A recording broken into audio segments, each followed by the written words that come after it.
आज की online video class में सभी बीएससी पार्ट सेकंड के विद्यार्थियों का स्वागत है। सभी को गुड मॉर्निंग। जैसा कि आप देख रहे हो कि पिछले कई वीडियो में अपन ने कार्बोनिल कंपाउंड्स चैप्टर को पढ़ रहे हैं और उसकी बहुत सारी नेम रिएक्शन भी अपन पढ़ रहे हैं, उनके सिंथेसिस वगैरह, उसकी केमिकल प्रॉपर्टीज वगैरह, उनकी केमिकल रिएक्शन ये पढ़ा है। आज उसी कड़ी में उसके एक और नेम रिएक्शन को जोड़ते हुए जो आज नेम रिएक्शन पढ़ने जा रहे हैं वो है मैनिक रिएक्शन। तो यहाँ पर आज के वीडियो में मैनिक रिएक्शन देखते हैं कि किस तरीके से मैनिक रिएक्शन होती है जो कार्बोनिल कंपाउंड्स के द्वारा दी जाती है। तो देखिए,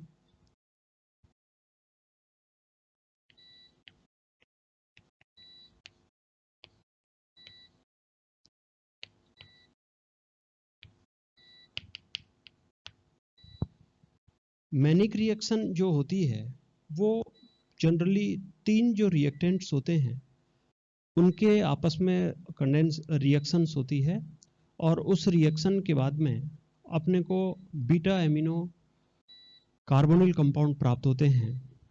तो इस तरीके की जो रिएक्शन होती है उस रिएक्शन को अपन बोलते हैं मैनिक रिएक्शन। इसमें देखिए तीन जो कंपोनेंट हैं, तीन जो रिएक्टेंट्स हैं, वो एक तो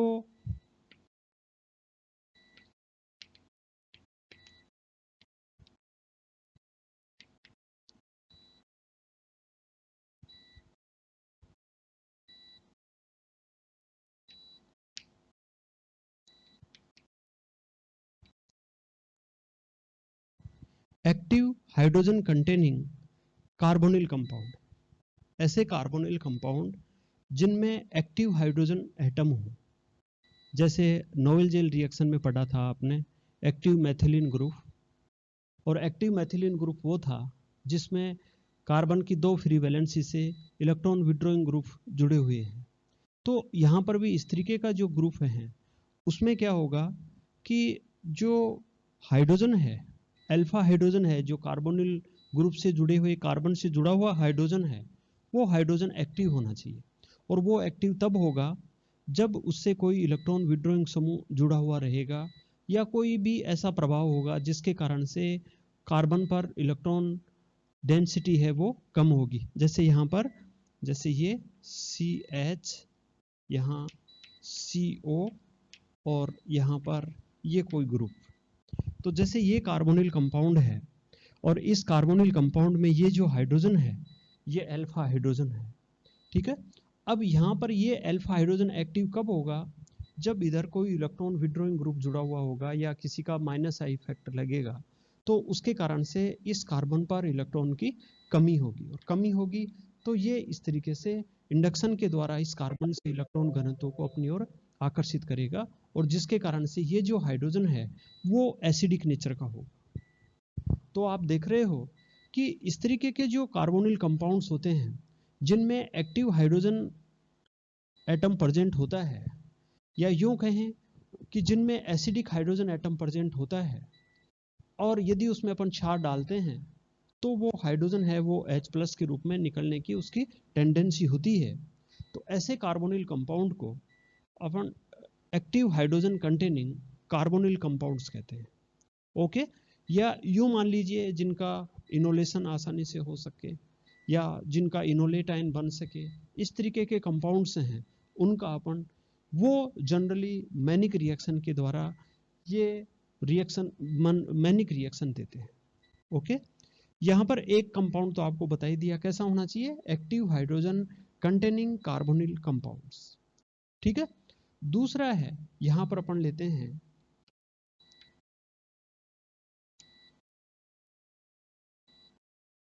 फॉर्मेल्डिहाइड, ठीक है। फॉर्मेल्डिहाइड है, ये आप जानते हैं ये क्या है, फॉर्मेल्डिहाइड है ये इस तरीके से, ठीक है। तीसरा अपन लेते हैं यहाँ पर एमीन, वो सेकेंडरी एमीन हो सकता है। तो यहाँ पर अपन थर्ड अपन क्या लेते हैं, एमीन लेते हैं, ठीक है। सेकेंडरी एमीन लेते हैं जनरली।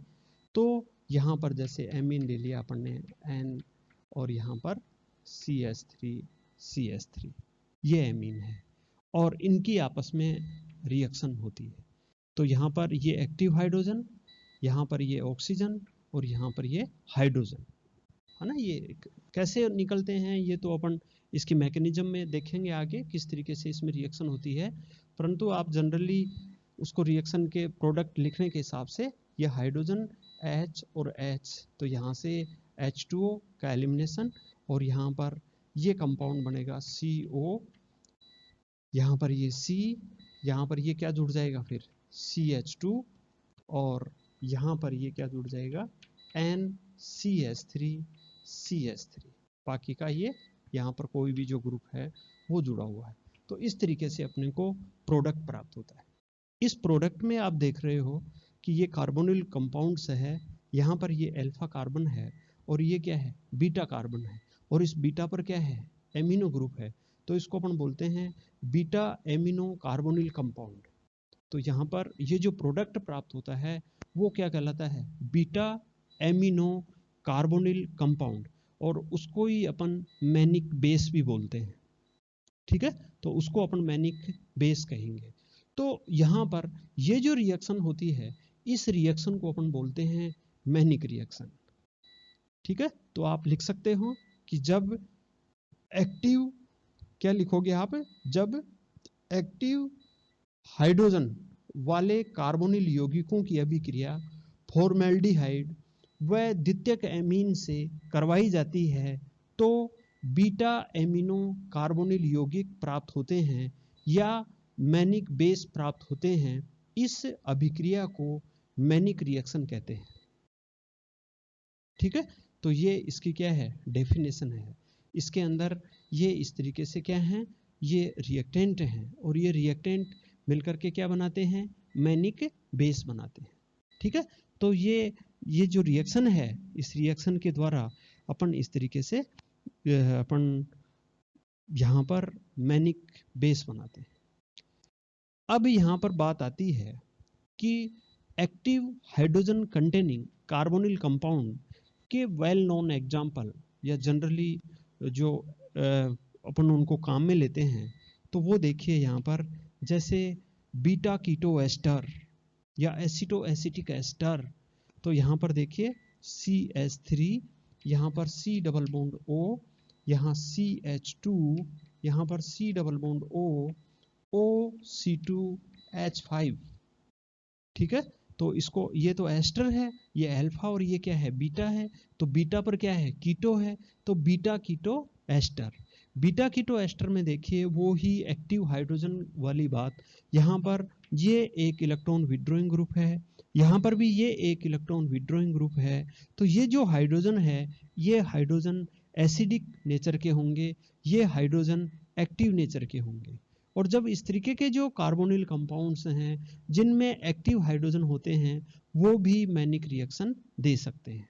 समझ रहे हो ना आप कि मैनिक रिएक्शन क्या देंगे, जिसमें इस तरीके से देखिए ये इलेक्ट्रॉन इधर खींचेगा तो ये हाइड्रोजन है, तो इस कार्बन से ये हाइड्रोजन जुड़ रहे हैं ना, ये और ये हाइड्रोजन, तो ये इधर खींचेंगे तो इसके पास इलेक्ट्रॉन्स की क्या होगी कमी होगी, तो ये भी फिर इलेक्ट्रॉन अपनी ओर अट्रैक्ट करेगा, जिसके कारण से ये जो बॉन्ड है वो वीक हो जाएगा, ये हाइड्रोजन लूजली बॉन्डेड होगा, और जब लूजली बॉन्डेड होगा तो ये इजीली यहाँ से H+ के रूप में निकल जाएगा, जिसको अपन एक्टिव हाइड्रोजन बोलेंगे, ठीक है। इसी तरीके से और एग्जाम्पल हैं, जैसे मेलोनिक एस्टर की बात कर लीजिए आप, CH2, जैसे CO, OC2H5 और जैसे CO, OC2H5 मेलोनिक एस्टर है। ये मेलोनिक एस्टर है, इसमें भी क्या है एक्टिव हाइड्रोजन है, और एक्टिव हाइड्रोजन है तो ये भी एक्टिव हाइड्रोमैनिक रिएक्शन देते हैं। इसके अलावा देखिए एसिटोफिनोन अपन लें, C6H5COCH3, यहाँ पर C6H5 का -I इफेक्ट, और जिसके कारण से ये जो हाइड्रोजन है ये एक्टिव हाइड्रोजन होंगे, और एक्टिव हाइड्रोजन होंगे तो ये भी मैनिक रिएक्शन दे। तो आप देख रहे हो मैनिक रिएक्शन के अंदर कि मैनिक रिएक्शन है वो किस तरीके के कार्बोनिल कंपाउंड हैं वो मैनिक रिएक्शन दे सकते हैं। ठीक है, तो ये इस तरीके से मैनिक रिएक्शन की ये एक डेफिनेशन आपको समझाई है कि उसको कैसे डेफिनेट करेंगे, उसको कैसे कैसे उसकी डेफिनेशन देंगे, है ना। तो यहाँ पर ये 3 चीजें हो गई। मैं एक बार फिर रिपीट कर देता हूं। यहाँ पर क्या कहेंगे, जब एक्टिव हाइड्रोजन वाले कार्बोनिल यौगिकों की अभिक्रिया फॉर्मेल्डिहाइड व द्वितीयक एमीन के साथ में करवाई जाती है तो बीटा एमिनो कार्बोनिल यौगिक या मैनिक बेस प्राप्त होते हैं। इस अभिक्रिया को मैनिक रिएक्शन कहते हैं। ठीक है, क्लियर। तो ये मैनिक रिएक्शन, आप इसके बारे में तीनों कंपोनेंट के बारे में समझ गए होंगे कि किस तरीके से अपन इनको लिखते हैं।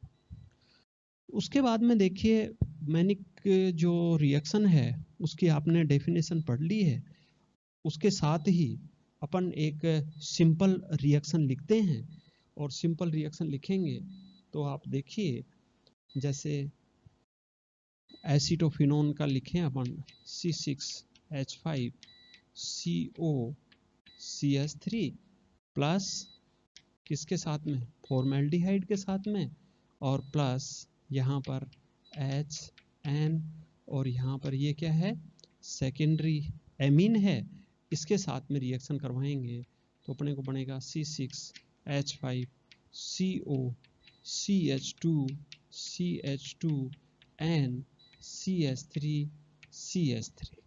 ठीक है, और इसको अपन क्या बोलते हैं, मैनिक बेस। तो ये मैनिक बेस कहलाता है। तो ये जो रिएक्शन है ये मैनिक रिएक्शन कहते हैं।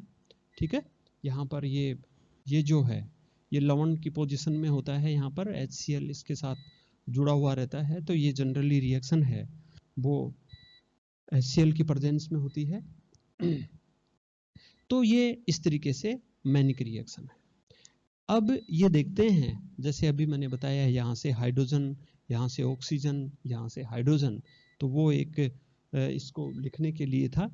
अब एक्चुअल में होता क्या है इस रिएक्शन के अंदर, होता क्या है, इसकी कैसे मैकेनिज्म होती है, और किस तरीके से यहाँ पर आयन फॉर्मेशन होता है, कौन कहाँ पर अटैक करता है, ये जो सारी चीज़ें हैं वो सिस्टमेटिक रूप से अपन इसकी मैकेनिज्म के अंदर स्टडी करते हैं। तो देखिए मैकेनिज्म, देखिए यहाँ पर,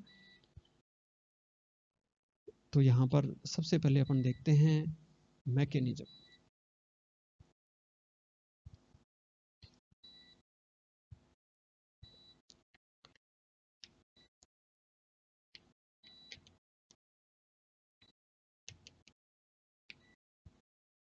मैकेनिज्म के अंदर आप देखिए, जो मैनिक रिएक्शन है उनमें 2 चीजें होती हैं।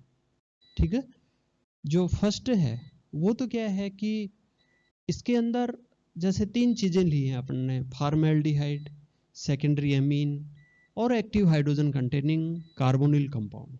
ओके, यहाँ पर जो 2 रिएक्टेंट हैं, 2 रिएक्टेंट का मतलब एक फॉर्मेल्डिहाइड और एक सेकेंडरी एमीन, ये 2 रिएक्टेंट आपस में रिएक्शन करके, ठीक है, ये दोनों रिएक्टेंट आपस में रिएक्शन करके इमीनियम आयन फॉर्मेशन करते हैं। ठीक है, किसका फॉर्मेशन करेंगे, इमीनियम आयन का फॉर्मेशन करेंगे। और इमीनियम आयन का फॉर्मेशन करने के बाद में जो एक्टिव हाइड्रोजन कंटेनिंग कार्बोनिल यौगिक है वो इनोलेट आयन बनाएगा क्षार की प्रेजेंस में, और उसका जो आयन है वो और इमीनियम आयन है वो एक दूसरे से रिएक्ट करके मैनिक बेस बनाते हैं। ठीक है, इस चीज को अपन स्टेप वाइज समझ लेते हैं। तो पहले तो इमीनियम आयन बनता है। ओके, तो यहां पर मैकेनिज्म की जो स्टेप फर्स्ट है, उस स्टेप फर्स्ट में अपन ये देखते हैं इमीनियम आयन फॉर्मेशन। तो यहां पर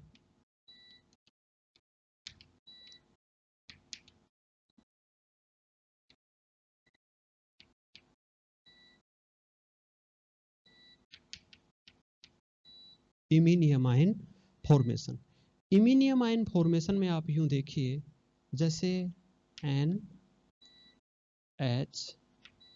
ये लोन पेयर, यहाँ पर CH3, यहाँ CH3 plus H C double bond OH। ठीक है, यहां पर अपन देखेंगे तो अब इसमें होगा क्या।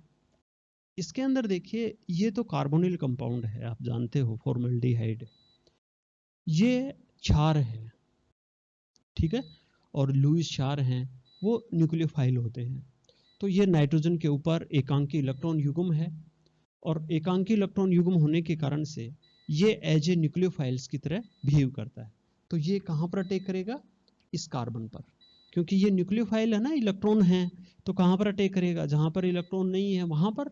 और इलेक्ट्रॉन कहाँ नहीं है, यहाँ नहीं है। यहाँ क्यों नहीं है, क्योंकि ऑक्सीजन की इलेक्ट्रोनेगेटिविटी ज़्यादा होने के कारण से इलेक्ट्रॉन ऑक्सीजन की ओर खिसके रहते हैं।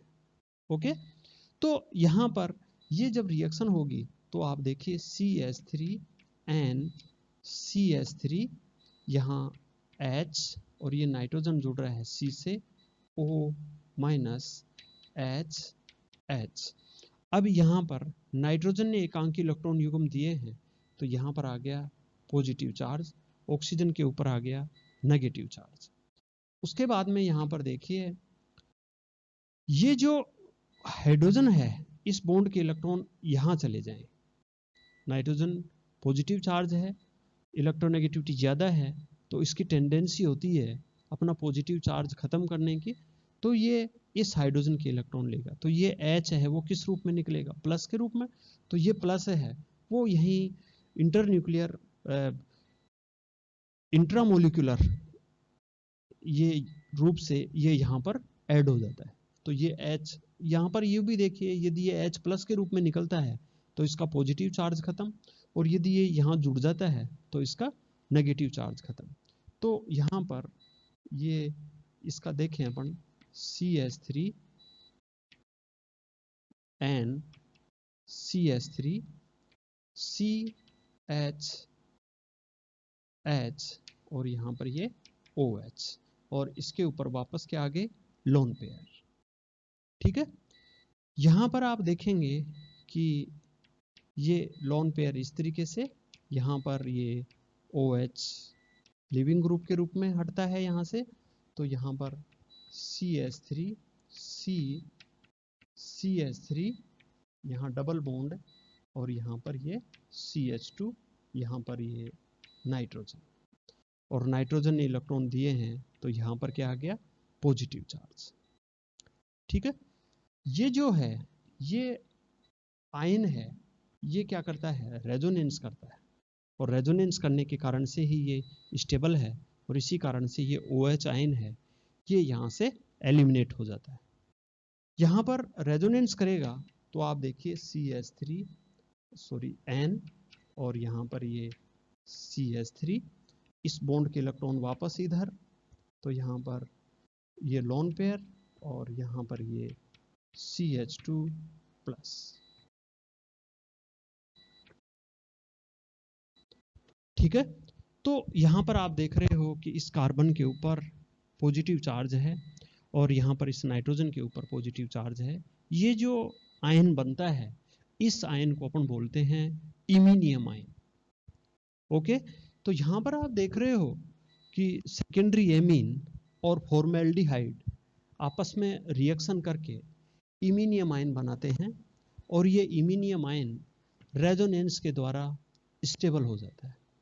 ठीक है, यहाँ पर एक बात और है कि यहाँ पर जो पॉजिटिव चार्ज है वो ज़्यादा स्टेबल कार्बन पर रहेगा या नाइट्रोजन पर रहेगा। तो इजीली जानते हैं कि नाइट्रोजन के ऊपर इलेक्ट्रोनेगेटिव एटम है, तो इसके ऊपर पॉजिटिव चार्ज है, वो ज़्यादा स्टेबल नहीं रहेगा। तो ज़्यादा स्टेबल कहाँ पर रहेगा, वो कार्बन के ऊपर। ये रेजोनेंस तो करेगा, परंतु मोस्टली ये ज़्यादा है वो कार्बन एटम पर रहेगा। तो जो अटैकिंग स्पीसीज है, वो अटैकिंग स्पीसीज एक्चुअली में ये रहेगी इमीनियम आयन की। ठीक है, तो यहाँ पर आप देख रहे हो कि जो दो कंपोनेंट हैं, मैनिक रिएक्शन के दो कंपोनेंट हैं, सेकेंडरी एमीन और फॉर्मेल्डिहाइड, रिएक्शन करके इमीनियम आयन फॉर्मेशन करते हैं। ओके, अब यहाँ पर देखते हैं स्टेप सेकंड में कि स्टेप सेकंड के अंदर क्या हो रहा है। ठीक है, तो स्टेप सेकंड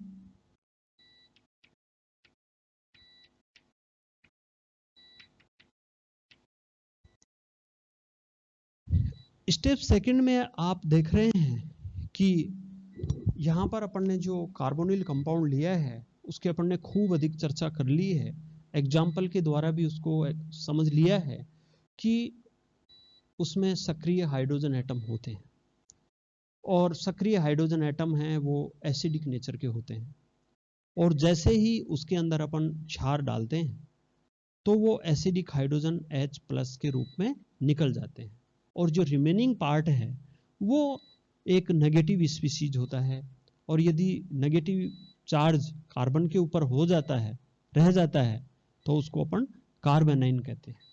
तो यहाँ पर यदि एक्टिव हाइड्रोजन है, उस एक्टिव हाइड्रोजन की क्षार की प्रेजेंस में अपन रिएक्शन करवाते हैं तो अपने को वहां पर कार्बेनाइन प्राप्त होता है।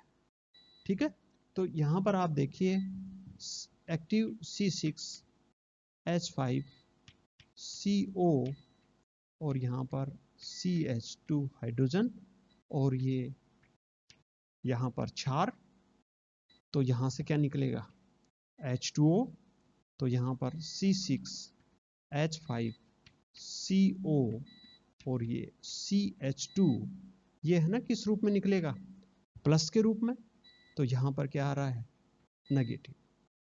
ठीक है, कार्बोनाइन बनता है। अब ये जो नेगेटिव चार्ज है, ये नेगेटिव चार्ज इस कार्बोनिल जो ग्रुप है उस कार्बोनिल ग्रुप के साथ में रेजोनेंस में होता है, और रेजोनेंस में होने के कारण से वो रेजोनेटिंग स्ट्रक्चर्स देता है। यहाँ पर ये, यहाँ पर ये इस तरीके से, तो C6H5CO माइनस और ये डबल बॉन्ड CH2। तो यहाँ पर आप देख रहे हो कि ये इस तरीके से इनोलेट आयन फॉर्मेशन होता है। ठीक है, तो यहाँ पर ये जो है ये तो इमिनियम आयन, और ये जो है ये इनोलेट आयन फॉर्मेशन होता है। तो ये कौन कर रहा है, ये active hydrogen containing carbonyl compound है, वो इस तरीके से आयन फॉर्मेशन कर रहा है। ठीक है, उसके बाद में देखिए यहाँ पर ये जो आपने दो स्टेप देखे हैं, इन दो स्टेप्स से आप देखेंगे कि जो फर्स्ट स्टेप है उसमें इमिनियम आयन बन रहा है, उसमें कार्बन के ऊपर पॉजिटिव चार्ज है, और इसमें जो बन रहा है उसमें कार्बन के ऊपर नेगेटिव चार्ज है। तो ये दोनों स्पीशीज हैं वो एक दूसरे के ऊपर अटैक करती हैं, और यहाँ पर जैसे स्टेप थर्ड है, उस स्टेप थर्ड में आप देखेंगे C6H5CO CH2 माइनस प्लस यहाँ पर CH2 प्लस एन CH3 तो यहाँ पर ये इस तरीके से, तो यहाँ पर C6H5 C double bond O CH2 N और यहाँ पर CH3 ये जो बनता है इसको अपन बोलते हैं मैनिक बेस। ठीक है, तो ये जो है ये मैनिक बेस है, तो इस तरीके से ये आपस में रिएक्ट होकर के मैनिक बेस बना रहे हैं। ओके, तो ये इसकी मैकेनिज्म है कि किस तरीके से ये दोनों इमिनियम आयन बनाते हैं, ये इनोलेट आयन बनाता है, कार्बन आयन बनाता है, और ये कार्बन आयन और ये धन आयन आपस में रिएक्ट होकर के मैनिक बेस बना रहे हैं। ठीक है, तो इस तरीके से ये इसकी मैकेनिज्म है। तो मैनिक रिएक्शन क्या होती है, उसकी एक सिंपल रिएक्शन और उसकी ये मैकेनिज्म। उसके बाद में अपन देखते हैं एग्जाम्पल।